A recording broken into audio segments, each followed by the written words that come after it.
only one that Magnus should be avoiding right now, but also one of the most natural moves. He doesn't want to allow the queen to take the f4 pawn. So he's calculating Magnus. It's all about figuring out whether you can give up the f4 pawn. He reaches for the bishop and he falls all the way back to e6. Also really attractive because you're eyeing that h3 square. You know, rook b2, bishop h3, bishop g2 would be checkmate. Yep. That is a fantastic move. I don't really see what Gukesh even tries now. This just looks like a perfect mating net for Magnus Carlsen. The rook is coming check. The bishop is swooping in back to where it stood so well earlier in the game.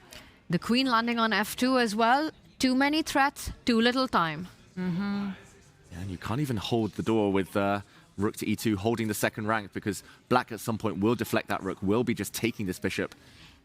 This is just, I think this was the key. Bishop back, and he's just winning, almost on the spot. Do you think, apart from the storyline of Magnus always wanting to assert domination against the younger generation, the storyline of how Norway chess has gone so far, Magnus looking for his first classical win, this is also a grudge match for Magnus Carlsen from what happened last year? Yes. Definitely. Definitely. Magnus likes his revenge. The only salvation that I can see is to hope to trade off the rook. So the queen for the rook and knight. So I'm thinking rook to d1. And then some rook b2 checks. And if queen swoops into f2, you can take the rook, take the knight, and pray. Yep. Very creative. Give up the queen, take the knight. Because otherwise it's checkmate. Yeah. Might be the only way to actually keep the game going for Gukesh, but such a tough decision to give up your queen right now. 2 minutes. 2 minutes left. He's got 6 moves to make. And you know the world's watching if you're Gukesh right now. The way it's gone as well, spiraling so quickly after a really promising opening from Gukesh. And then it just felt like Gukesh never got any counterplay in. Magnus just outclassed him. Yeah, ever since the opening. The accuracies are high for both players. Magnus up at nearly 98%, but Gukesh now down to 92%. That's enough. That's the margin at this level. A small dip, just 1 or 2 small inaccuracies, giving Magnus a few too many free moves earlier.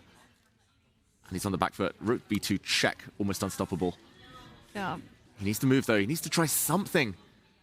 What is the best practical try? We are at a loss. We can't see it. Maybe. But he has to at least make a move because now he's ticking down to almost a minute. For 6 moves, Jovanka. I think Gukesh either gets checkmated or flagged at this point. Yeah, maybe rook to d1, block any checks with rook to d2. Oh, and you can see it on him. Snowy Silas here would love to see a table bang from Gukesh, but I don't know. He's never been significantly better. It's a very different storyline from last year. He just needs to move, though. He's down to 45 seconds. He needs to still make so many more moves. He's panicking right now. He does take the pawn. Gukesh is allowing the rook infiltration, the queen coming in, the bishop coming in. Oh, he's on the brink of checkmate, but he does have a threat of his own for the first time in a long time. Queen takes pawn check. Will stop the black bishop coming in.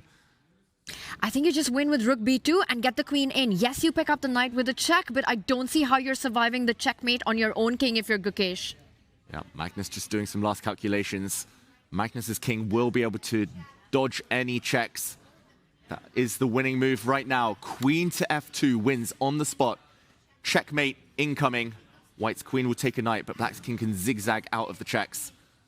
Magnus can calculate that. It's very linear, that variation. It's 3 moves. Surely now. He has other winning options at his disposal. This is not the only winning move for Magnus. Yeah, because at the end of it, the best that White can do to avoid checkmate is give up the queen. And that'll also just avoid it for only a little bit with the queen and the bishop combined. I think Magnus putting the last finishing touches there in his calculation, making sure that the king does survive a couple of checks there. I think queen f2, if it lands, Gukesh resigns. Yeah, he just has to shake off any aversion to allowing his knight to be captured with a check. But for Magnus, this is just simple calculation.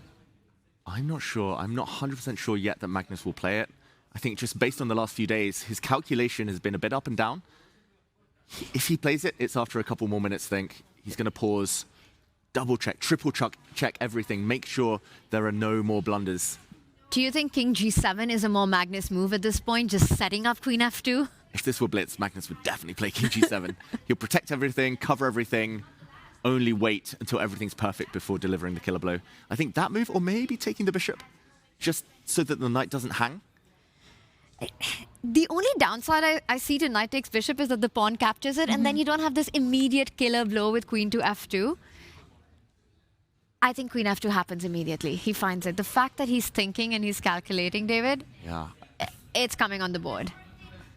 Suddenly I'm changing my mind. Perhaps king g7 is going to be the response from Magnus. He's got to be feeling slightly nervous, right? Even if he sees queen f2, even if he thinks it's winning, he's like, okay, I can't blunder. I can't let it slip again. And there we go. It is queen f2. He does give up his knight. Magnus on the brink of victory now. He just has to find the right squares for his king. He's not going to walk to the center. That looks terrible. He's going to walk towards the side of the board.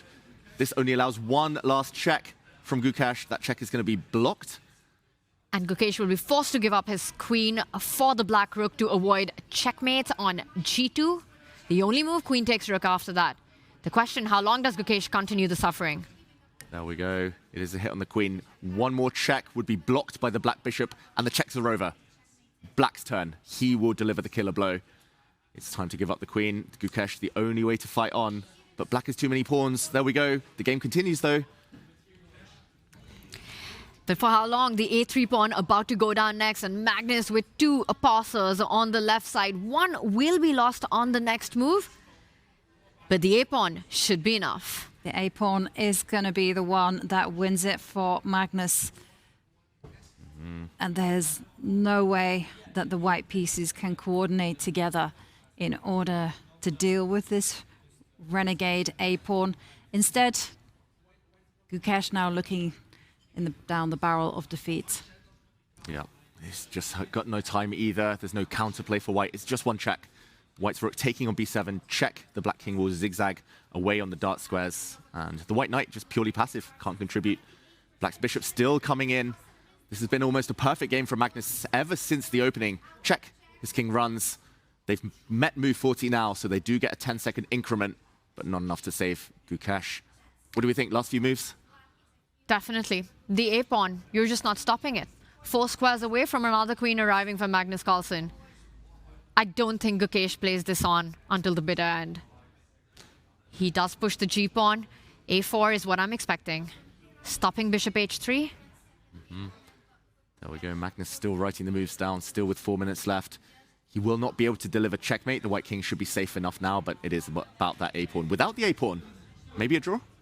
Chances of a fortress, but Gukesh, unfortunately, can't wish this a pawn off the board, magic it away. That's going to be decisive. It's going to cost white his rook. There we go. Advance. Simple moves. Simple moves. Get the queen out of the way. Keep advancing. Gukesh. He is going to go down.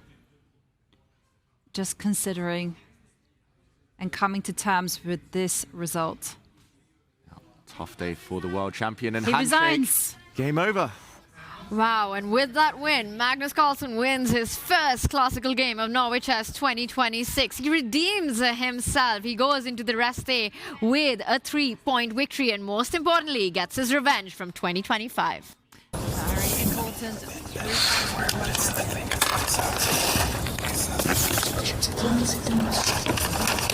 just wait 2-3. Let's check castle f5.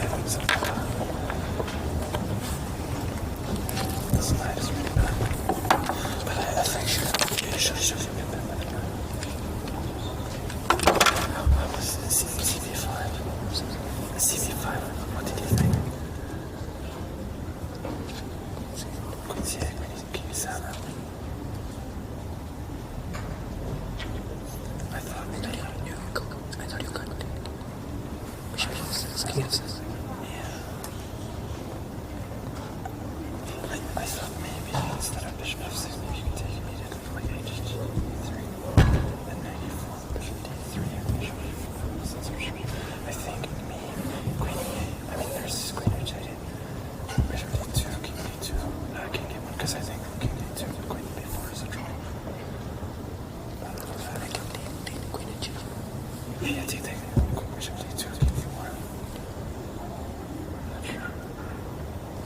So taking queen b7, knight d7. Yeah, this I'm not so sure about.